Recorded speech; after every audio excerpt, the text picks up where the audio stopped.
Kahit gaano ka kabisi o pagod ngayon, sulit na huminto sandali at maramdaman ang mga biyaya ng Diyos.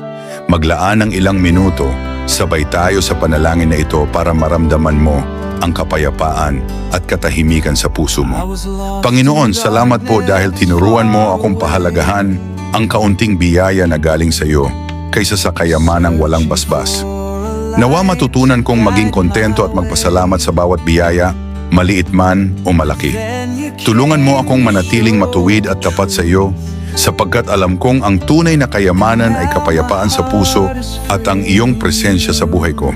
Makontento tayo sa kung anong meron tayo at huwag nang maghangad ng higit pa sa inaasam. Salamat sa pangalan ni Hesukristo. Kaibigan, kung ang panalangin na ito ay tumimo sa puso mo, isulat sa comment section ang Amen para maramdaman mo ang kapayapaan sa puso mo. Huwag kalimutang ibahagi ito sa mga mahal mo sa buhay para maramdaman din nila ang init ng biyaya. Sabay nating ipasa ang kapayapaan sa puso upang mas maraming tao ang makaranas ng pagpapala.